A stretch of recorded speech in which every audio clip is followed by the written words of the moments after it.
Today it is my pleasure to meet with the second half of a power couple. You've already heard from James Jones, the head coach at Timberline High School, and I just wanted to reach out and let you know we know of the tragedy that's happened there recently with the loss of Max, one of his players and athletes from last year. We've been praying for you and thinking about you and the community there. So first of all, condolences there. Yeah. Thank you. So not only is she the wife of another person we've talked to, her list is quite extensive in her accomplishments. You may recognize the name Erin Jones because in 2016, she was on our ballot statewide. She ran for the office of Superintendent of Public Instruction and was 1% away from being our person in that position right now. Maybe a little thankful with COVID and everything that didn't happen, but I looked for your name on the ballot this year and didn't get a chance to choose you, but I don't know if that's something we'll see in the future. She speaks 4 languages, Dutch, French, Spanish, and English.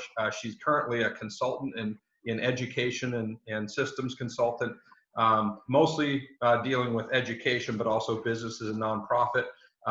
She's somebody that if your business or your school district would like to get some input, see her, because she would do a great job of sharing her thoughts and what you could do to maybe improve things. So without any further introduction, it's an honor to be able to spend some time with you. I know you're back and forth between all these meetings, and I've caught you, between a run, getting exercise in. So Erin, if you would start out telling us your background, maybe including family history and how race has impacted you and maybe racism as well.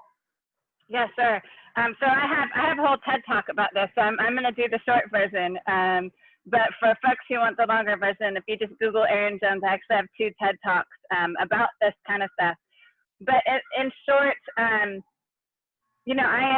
present as a Black woman. I am a Black woman, but my origins are my mother was a white woman. My father was a Black man. I was born in 1971. And I was born at a time in this country where Black and white were not supposed to mix. And so Mom would leave me in the hospital. And so I started life at the Children's Home Society. And I should provide context. I was born in Minnesota, and I was left there in Minnesota in the Children's Home Society. And at 3 months old, a Scandinavian American couple from northern Minnesota would show up at the Home Society and ask the director, so who are the babies no one wants? We want one of them. And they would say, well, Black babies, nobody wants them. I mean, think about that. Nobody wants them. And in fact, I should back up. I was born in 71. Abortion became legal in 72.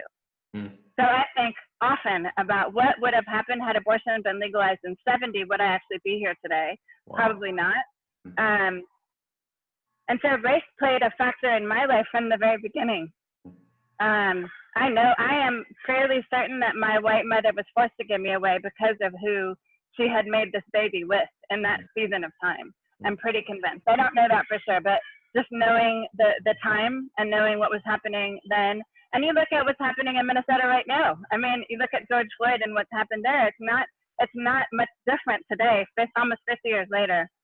And so when I think about race and the role race has played, it began with my birth.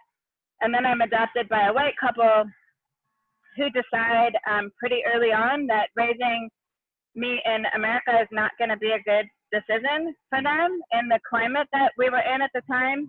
And so my dad was a teacher, he was a middle school math teacher, and he decided to move us to the Netherlands, like of all places in the world. I have no idea. And in fact, he actually got his first job offer at the American School of Iran. And if you know anything about Iran in the 70s, I mean, not a great place to move, but the only reason we didn't end up in Iran is because my dad was really brave and he asked the superintendent this question. So I have 2 Black children. How do you think your community is going to deal with that? And the Americans in Iran at the time were oil. So there were people from the South. And the response of the superintendent was, well, I wouldn't have a problem with it, but my community might. So again, race played a role in my dad's decision to not go to Iran. And if you know anything about history, of course, the American school in Iran was taken over by terrorists 2 years later. And I think about that too. Like, I could have been there had my dad not asked that question, but he did ask the question. And so we ended up instead at the American School of The Hague in the Netherlands. And I would do school K-12 there. And what was powerful about that is I went from being an orphan kid to sitting next to ambassadors' children and Microsoft Europe, the executive, Shell Europe executive. I met my first president's wife at 9 years old. I sat with the president of Egypt's wife at 9. I sang with Don Denver at 9. I performed with Danny Kaye at 9 years old. He happened to come to Holland. I have no idea why, but he wanted to do a performance with kids. So my 4th grade class was chosen, and I danced with Danny Kaye at 9 years old. But then I would get to see in the halls of our school, every American president who came to visit the United Nations stopped by our school. So every president from, I'm trying to think of who the first president was there, but I got to host Barbara Bush when I was a senior in high school. I mean, who gets to do that? That's kind of unreal looking back at it. But I kind of had a racial awakening. No one ever talked about race in Holland, ever. Nobody ever asked me my entire childhood why my parents were white and I was black. Not one time did anyone ask. We were just the Adamson family, and I got to just live as that. Well, when I was a sophomore in high school, my dad decided to take a group of students to the United States for a two-week trip over spring break. So we were going to take 1 week in DC and 1 week in New York. And he had done the trip once before, and he decided I needed to go with him because I'd never seen anything but Minnesota. And so I get on a plane with 9 white students and my white dad and me. And we land in Washington, DC. Now, if you've ever been to DC, you'll know what I saw. In my mind, because I had seen presidents, I imagined everyone in DC was white. White House, white president. And so in my mind, I thought, we're just going to go to I hadn't really thought about skin color at all. And we land in this airport, and I will never forget this. I mean, this was 35 years ago, and I remember it like it was yesterday. It was the time when you had to go down the stairs and on the tarmac and walk to the gate. I mean, it was that long ago. And I remember walking down the stairs, and all I can see is everyone on the tarmac who's working is black. Every single, and I've not seen black people before. I mean, I've seen maybe 2 or 3, but I had never thought about skin color before. And suddenly, I just burst into tears. And I'm walking down the stairs, and I am sobbing, and I can't move. I can't move. Like, Dad, why did you not tell me there were all these people? How come I didn't know there were people who looked like me before? And my poor dad, who's Scandinavian, if you know anything about Scandinavians, not super emotional, he started crying too. And he said, honey, I'm from northern Minnesota. I didn't know.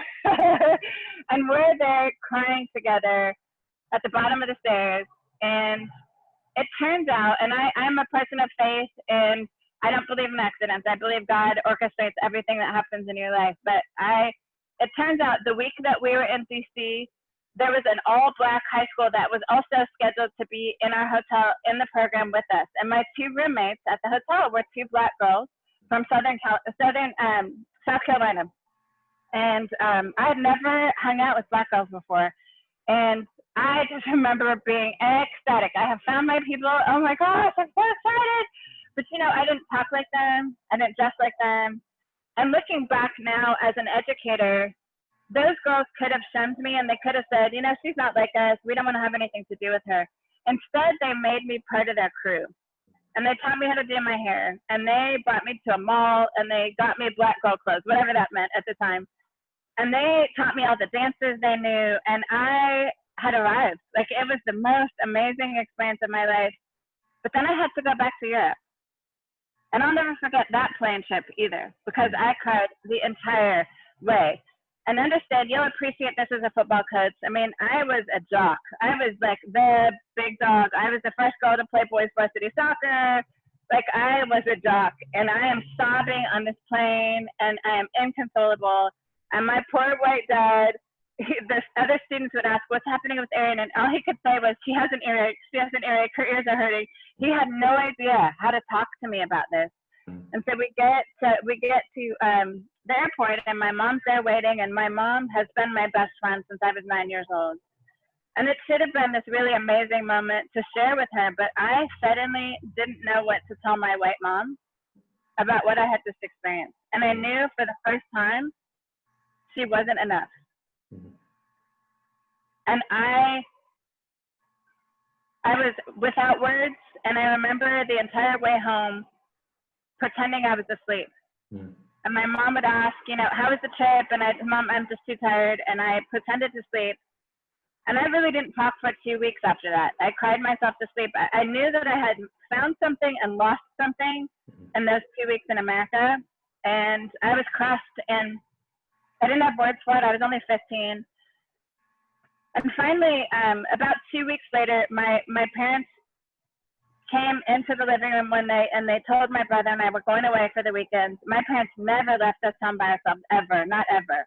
And to be honest, I thought they were going to get a divorce. I thought they were going on some weekend retreat away. I really thought they were going to get a divorce. And they come back at the end of the weekend. And I had been sitting in my room the entire weekend in the dark, just depressed. I felt like my heart had been stomped on, and I didn't know how to talk. And I'm in my bed, and my mom comes into my room, and she has this box. And do you know, my parents had driven to every American bookstore in Western Europe and bought every book by Black people, about Black people, every video. So we're so old, it was the VCR videos or VHSs. They had bought every video about Black people for Black people. And my mother said, honey, I'm sorry we didn't do this for you a long time ago. Can you forgive us? And I promise I will read every book with you and watch every video. And we began this journey together that would change us forever. It would change my mother. It would change me. It changed how I thought about myself. I ended up the next year going into AP English and was really lucky and got an English teacher who loved Langston Hughes and James Baldwin and Alice Walker. And so not only did my mom buy me these books, but I ended up with this really amazing teacher who just wanted to support me. And so I learned about Black history, and I fell in love with Langston Hughes' poetry and Zoe Neale Hurston, and it was transformational. But here's what my mom also knew in that moment, and I'll never forget, she said this to me too that night. I know you're gonna go to America for college, and I know you're not coming back. As a mom now of adult children, I can't even fathom what it took for her to say that and how she felt in that moment, to know that she had lost a piece of me. Wow. Now, the beautiful thing is we are still great friends today, but there was a season in our life where she knew she couldn't give me everything I needed, and I knew she couldn't give me everything I needed. But she read every book with me. We talked about them. We watched Eyes on the Prize, and I mean, just all the things. And I love my parents for that. I love my parents for that. They didn't know, but once they knew, they did something about it. And my parents are beautiful, beautiful people. I did come back to America for college. I actually got accepted at Princeton. I graduated number 2 in my class, triple varsity athlete, MVP in all 3 sports, spoke 4 languages, took 11 AP classes. Like, I did everything to get to America. Princeton never looked at my financial aid paperwork to see that I was a teacher's kid, and they just assumed I was one of the rich kids. So Princeton, with my 3.9 GPA and high SAT scores, gave me a $1,000 scholarship. Wow. And my parents from northern Minnesota had no idea how to advocate for me. You couldn't just call overseas at the time back then. And so they just said, you can't go. Wow. And to have worked so hard to get to Princeton and to get the letter saying, we want you to come, but to not be able to go, I mean, it's like losing the big game, right? I mean, it's the worst feeling when you've worked so hard, and I mean, it's like losing the superintendency, right? But I think the thing that I learned that was really powerful is sometimes doors close because another door is meant to open. And so I would end up getting another different scholarship to Bryn Mawr College, which is the sister school to Princeton, all women, smaller, much better size for me. And I would get on a plane sight unseen. I don't recommend this to anyone. I don't care how much money a college gives you. You should always visit. But we didn't have money to do that. My parents are teachers, so I had to trust the brochure. And funny story, Philadelphia is the home of the Cosby Show. And we got the Cosby Show when I was in high school, and we watched it every Thursday night. We stopped everything we were doing, and that was my black mom. Claire Huxtable was my black mom, and I wanted to be her. And then I get accepted at Bryn Mawr, and it's in Philadelphia, and I get to go live like Claire Huxtable, and I'm so excited. But unfortunately, Bryn Mawr is not where Claire Huxtable lived. And Philadelphia was one of the most racist cities that I've ever lived in. And literally, when I get to college, there's a sign about 3/4 of a mile from campus that says, Bryn Mawr Cricket Club, no coloreds or Jews allowed here. Oh my and gosh. This is 1989. This is my first time to America as an adult. It's not a mile from my college campus on the main street. And the sign didn't come down until 2012. Wow. I almost committed suicide my freshman year. I came here wanting to be the Claire Huxtable, wanting to be like the black girls that I met from South Carolina. There were 10 black women at Bryn Mawr. We were all ostracized. It was expected that I would score points on the soccer field and the basketball court, but when I tried to demonstrate my academic skill, it was doubted always. And I almost committed suicide. And I ended up one day, I actually prayed on a Friday night, God, just let me not wake up tomorrow. I think the world would be better if I just wasn't here. And of course, this is all in 89, 90, when you can't just call Europe. So I can't just call my parents or send an email or check Facebook. I got no way to connect to anybody I know. And so I'm running through all this on my own, and no friends. Like, I just didn't belong anywhere. And I prayed on a Friday night, God, just let me not wake up tomorrow. I think the world would be better if Erin wasn't here. And the next morning I wake up and the sun is literally shining on my bed. And I just remember thinking, God, I asked you for one thing. I asked you for one thing. Like, why am I still here? Why is the sun shining? And I just felt this urging to get up and walk. And I just got up out of my bed. I put my shorts on and I just started walking. I didn't even know where I was going. I just started walking. And I walked about 3.5 miles. And suddenly there were all these black people. Everyone in this little community, the houses were small. And it was all black people. And it's where the help lived. It's where the black people lived who worked in the rich white people's homes. And I had never seen that before. But right in the middle of the community, there was a guy playing basketball. His name is Dr. Julius Erving. Except for I didn't know who this was because I had grown up in Europe. But he called out to me and he said, you there, we need one more player to play 5-on-5. Get out here. So Dr. J asked me to come play basketball with him and his sons and their friends. And I had no idea until after the game who I had just played with. I knew he was pretty amazing. He was probably in his late 40s at the time. And we played all day till the lights came on. And then I sat on the sidelines with 3 high school age boys, black boys. And they said, where are you from? I said, I'm from the Netherlands. They had no idea. Why do you talk funny? Because I'm from the Netherlands. And I realized, just shut up, Erin, let them talk. And they explained they were all from North Philadelphia. They'd all dropped out of high school. I said, why would you drop out of high school? They said, nobody cares about us at our high school. Nobody cares. We don't even have enough chairs in our classrooms. We don't have enough textbooks. Why would we go to high school? And I asked these boys that day, I'm 18 years old. I asked these boys, so what's your dream for the future if you're not going to get a high school diploma? And all 3 boys said, we don't expect to live to be 21.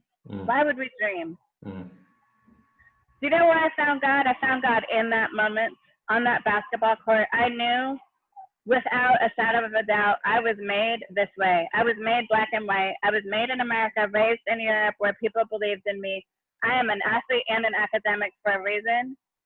And I am meant to be a champion for boys just like this. And that was the day I decided to give my life to God as a bridge, but also to become an educator. And that was 30 years ago. Amen. Let me, there's so many different thoughts and trails that I want to go down right now. First of all, let me just say how thankful I am that you didn't follow through on those suicidal thoughts, and you were made with a purpose, and so many great accomplishments I listed at the beginning. And let me just say that as hope to somebody out there right now that could be watching, that is considering those thoughts. And you were at a low point, and you've done amazing things, and you've touched lives. And those people that are a low point just see what's going on now. And there's a future and there's hope, and I want to throw that out there. Let me add, one of the things you brought up is a transracial adoption. Your parents clearly loved you and still do. Yet they didn't educate you on your heritage. And to many people for a long time, transracial adoptions was a very controversial thing. Yeah. So would you touch on that, your thoughts on transracial adoptions and the importance of protecting the heritage as well? Yeah, wow, it's so interesting because for many years, my dad, I think, felt guilty that they had adopted me and like they hadn't prepared me well enough. And what I tell people now is my parents loved me unconditionally. And even though they didn't prepare me as a young girl to understand my heritage, they loved me unconditionally. My dad never missed a basketball game. He would literally drive to Germany after school to watch me play in a game. He literally, my freshman year of college, they surprised me and showed up at my first tournament and Thanksgiving break. Surprised me. So I guess they warned the referee, by the way, when the tip-off happens, we're going to yell Erin, and you're going to have to do it over again because she's going to lose her mind, which I did. My parents loved me unconditionally. So even when I went through my identity crises, I tell my parents the reason I didn't kill myself is because you all love me unconditionally. And so I want to start with that. I want to also add that for white parents who adopt Black and brown children in the 70s, there wasn't a lot of opportunity to educate. We didn't have YouTube videos. There weren't books, right, that you could just go to. So today, for those of you who are white who want to adopt Black and brown babies, number one, don't do it because you want to be someone's savior. Don't do it because you are not anybody's savior. So don't do it for that. Number two, if you're going to do it, do your work to learn about their culture and their history before you adopt them. And then make sure that from the time they're little, they are seeing Black and brown baby dolls and Black and brown people on television and all of that. I remember my mom tried so hard to find a Black baby doll and then a Barbie doll when I was little. I will never forget. We went on a shopping trip once and literally spent 48 hours, and both of us just cried. We drove to every major city in Holland and could not find. I got my first Black Barbie doll at 45. My mom bought one at Target for my 45th birthday just because. And she has an afro too, just like me. But I would say it's not that you shouldn't adopt transracially, but if you're going to do it for the right reason. For those people of faith, do it because you feel called, but not because you're trying to be someone's savior. I think there are a lot of people with the savior complex, and I think that is not a good thing, and it sets up some dynamics that are really hurtful to people over time. My parents were not that, and my parents are really super humble people, and just have always been my biggest champions, continue to be. In fact, when I ran for office, my dad insisted on being my driver. He said, I want to be the white guy driving the Black lady, the opposite of driving Miss Daisy. So my parents would drive me everywhere. They serve me, my parents do. They're my biggest supporter anyway. But yeah, transracial adoption is really controversial. And the other reality is Black and brown folks don't typically adopt unless it's family. So James and I have an adopted daughter who's Black. She's his sister's little girl. So we have adopted as well, but it's within family. Outside of that, Black and brown folks just don't adopt. And so if we say transracial adoption shouldn't happen, then that means a bunch of Black and brown kids are never going to get adopted. So that's my alternative to that. My pushback on folks that say transracial adoption shouldn't happen. My push is, well, then you're dooming a bunch of kids to foster care for the rest of their lives, and we know the data around that. So, but do it the right way. And there are right ways. I want to lift up Angela Tucker does really great work. She's out of Bellingham originally. She was transracially adopted and lived in Bellingham. She has a movie about her story, but she does a ton of support around supporting transracial adoption. Great. Another avenue that I wanted to go down is you mentioned going and getting these resources and books and things from people of color. And as school districts right now are being impacted by what we're seeing going on across the country, I would hope that they would be evaluating what they're doing in their curriculum. Yes. And so at what level do we need to create balance? Do we want to replace everything we've done, have only minority authors that we're reading and those kind of things, or where's the balance there? And what one or two pieces of advice that you could give to maybe a history or an English department that's looking to evaluate what they're teaching? So this is the work that I do as a consultant. This literally, I mean, I was born for this moment because this is the work I do. I really think we can't fix what we're not willing to face. I am both American, but I'm also an outsider. So I grew up in another country learning about American history from a very different perspective. And I learned about Jim Crow and I mean, I knew more about Black history when I came to America than most Americans did, white or Black. I think that's problematic. I think we have not been really willing to face our true history, whether in relation to Black people or Native Americans. Native Americans are just invisibilized. We have just made them invisible. And that to me is even more problematic in a lot of ways than how we teach about Black people. You know, it's interesting. I was just listening to a professor yesterday talk, and what she said is, how dangerous is it that the first time most children hear about Black people in history, it's slaves? How dangerous is that? For white children too, that the first time that you hear about Black people is about a slave. So I would say we have to be, I don't say dump it all, but I do say we've got to tell a more truthful history. And it's not about shaming and blaming, but it is about being honest about our history. It is about lifting up who are the heroes for the Black community besides MLK. I mean, I love MLK. I do love MLK, but you know, we don't talk a lot about W.B. Du Bois. We don't talk about, there's so many, Marcus Garvey. There's so many people in history that we could be talking about. You know, having one day for MLK, who by the way is an American hero. He's not a Black, I mean, it's not a Black History Day. It's an American History Day when we celebrate Dr. King. And we got to get that right as well. I think white Americans have also been sold the bill of goods. So I think this is not just about Black America. This is about us as a people. I think we see incredible division in our country, partly because we have not honestly told the truth about our country. And so it becomes us against them instead of we. I think we're only going to become we when we can honestly tell our story, and not with shame, blame, and guilt, but just say, wow, you know, we kind of messed up in places and we can do better. And I think about having grown up in the Netherlands right next to Germany. Every Dutch friend that I have has a grandparent or an aunt or uncle who died in Auschwitz, every single one. And the Germans teach about Nazi Germany. They're really explicit in teaching about it. South Africa, they teach about the history of apartheid. America, we're really afraid, so we do 3 weeks of slavery. And what ends up being the focus? The Black people, right? Not the white. I mean, it's just is really interesting. And so I think it's an opportunity for us as educators to really interrogate our practice and think about what is a more honest telling of history. Somebody tweeted last week about the 1619 project.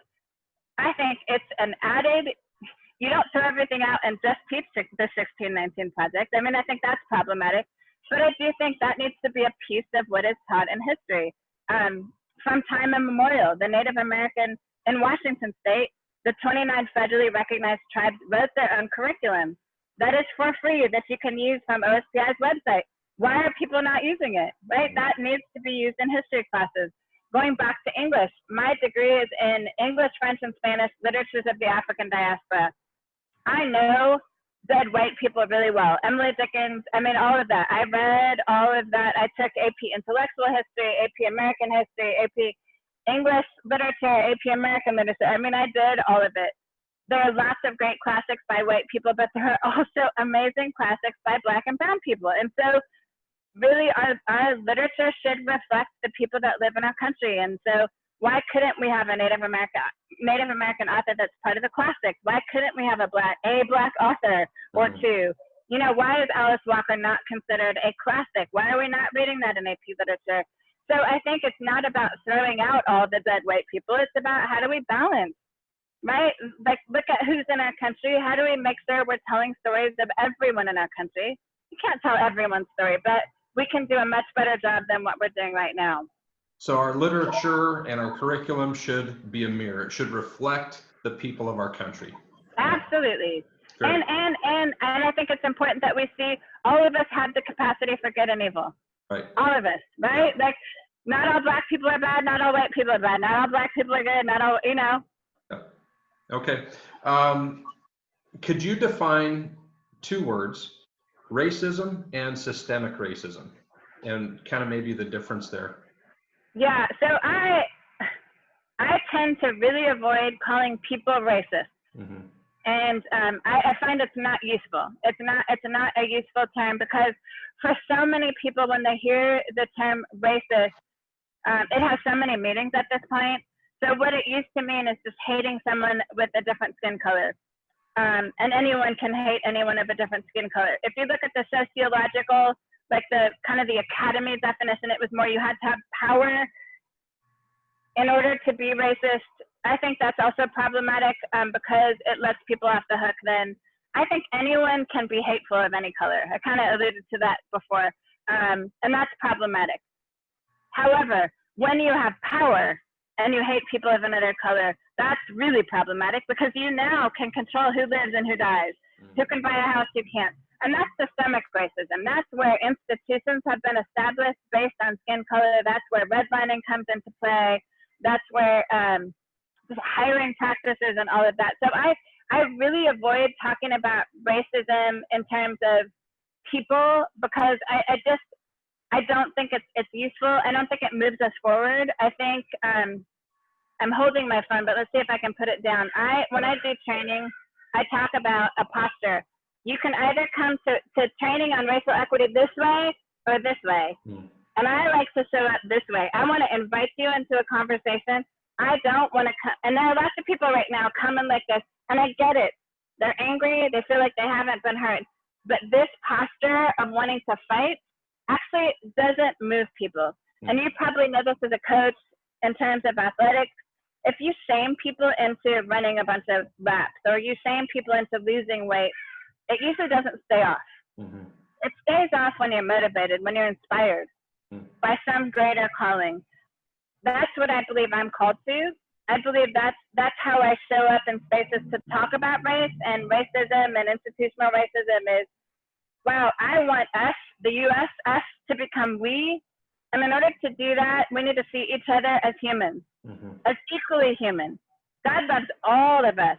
What it means is we got to look at our history and see that we are experiencing this country very differently. I experience this country very differently from my parents. Even now, just the way that we're treated in restaurants at times, still, even now. But saying to someone, oh my gosh, you're a racist, actually doesn't typically change their behavior. What changes their behavior creates that posture, doesn't it? Right. And now we can't have a conversation either, because they shut down. They don't want to hear anything I have to say. And at the same time, like, I do want people to feel a little uncomfortable. So, you know, I was a French teacher for a long time, and what I realized, and this is the same is true for sports, you want people to be just uncomfortable enough that they push through, but not so uncomfortable that they quit. Right. And this conversation around race is that. Yeah. I want you to be just uncomfortable enough that you're going to move. You're going to do the work to move through it, but not so uncomfortable that you say, oh, I'm done talking about this. And that's the delicate dance of having these conversations. Yeah. Can you touch on, almost all of my guests have been males. How is it maybe different as a female experiencing race? So I think, you know, there's this term intersectionality, which is about the reality that women in this country, but in the world, experience the world differently than men. And men definitely, if you look at who's in power all across the business, our faith background, pastors are men, presidents have all been men. So there's a dynamic around being female already. Then you add to that skin color, and that changes. And so I would say that for every Black woman that I know, every Latina woman that I know, there are ways that we experience race differently than men. We're often doubted. We have to prove ourselves in ways.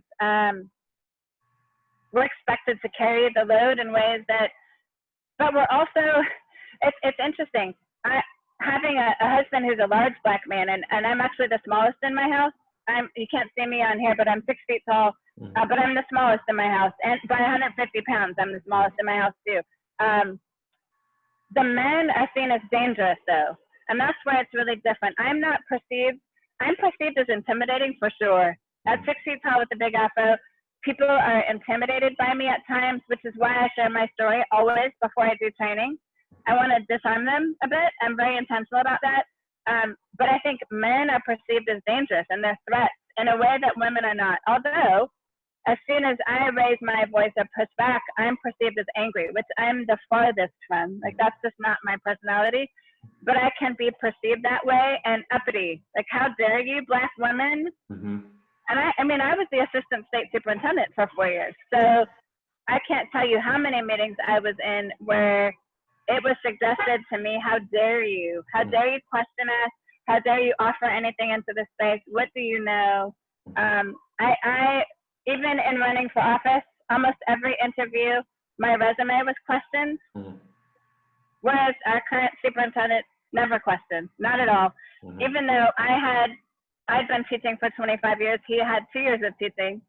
My resume was questioned at every turn. And in fact, you know, end with this story that is, I share it everywhere because it's a really powerful story and sad at the same time. Every interview I did with unions, so you have to do interviews with the welders union and all these unions. About 2 minutes in, a white man, always a white man, would interrupt me. And he would say, wow, you are really articulate. Now, for those of you who don't know why that's offensive, what it translates to in my head is, we didn't expect someone who looked like you to speak English like that. So when you're in interviews, you want to get endorsement. So you can't, like, cussing somebody out is not going to be useful. And that's not my way anyway, but getting upset is not useful if you're trying to get someone's endorsement. So I had to just smile and take it. Well, and I prayed. I said, okay, God, you got to give me something creative to say, because it was happening in every single interview. So by the second week, when I would get the question, when someone would say, always a white man, you're really articulate. I said, well, I can be articulate in French or Spanish as well if you like. And then you watch the whole, like, just all the air was sucked out of the room and people weren't really sure. And then sometimes I'd answer the next question in French or Dutch and just like mess with people. But that's the kind of stuff that I deal with as a woman. You know, often the assumption I'm not strong enough. I played in men's basketball leagues for 20 years. Like, put me around. I ran the late night basketball program in the Hilltop in Tacoma for 2 years. Bunch of old Black boys in gangs. I ran that program for 2 years. So, like, I can hold my own, but there's often the assumption, you know, you're weak, you're not strong enough.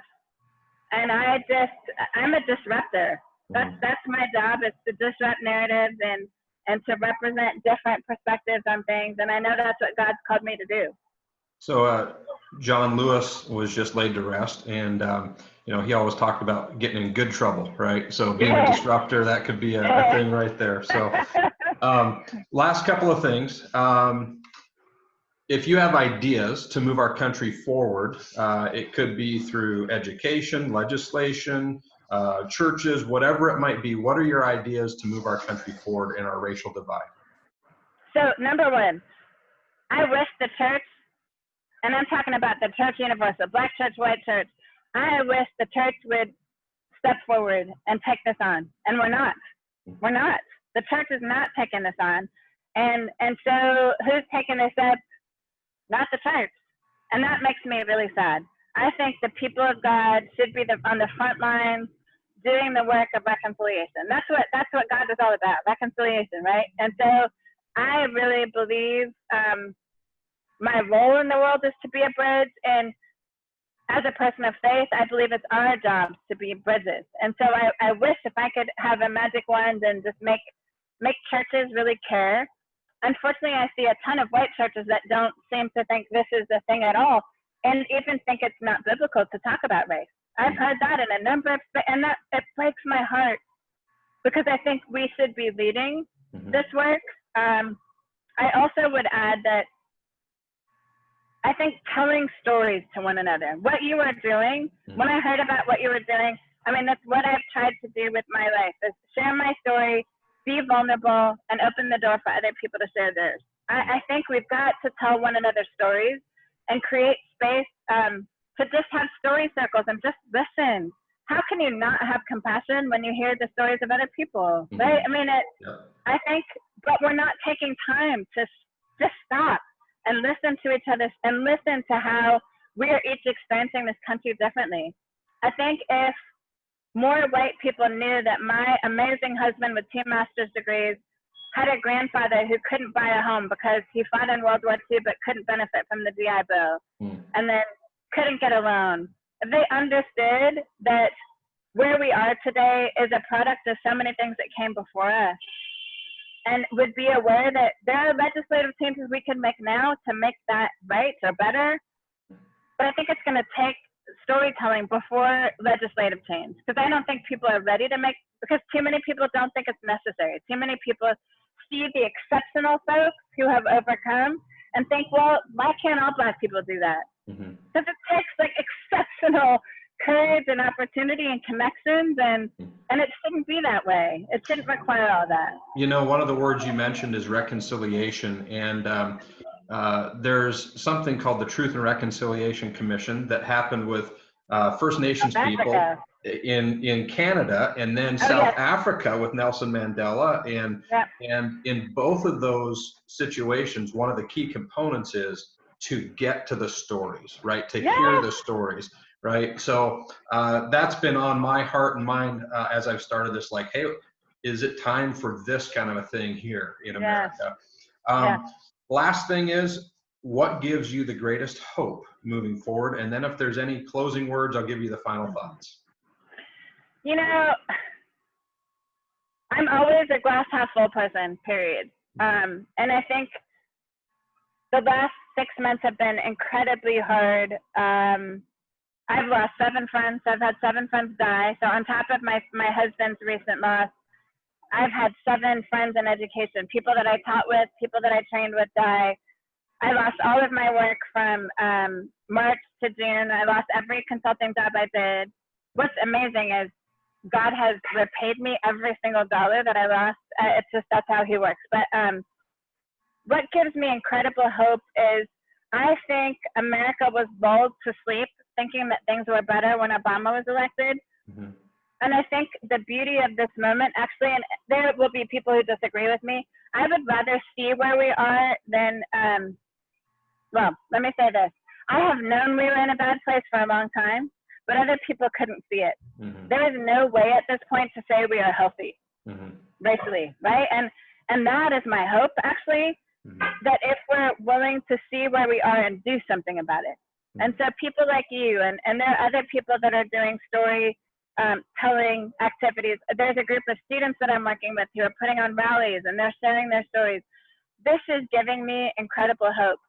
Just the way that we can use technology to connect to people all over the world and share stories on Instagram, that gives me hope. And my faith gives me hope. I know that, you know, in 2 Chronicles 7, it says, if my people who are called by my name will humble themselves, turn from their wicked ways, pray, seek my face. That's where we are right now.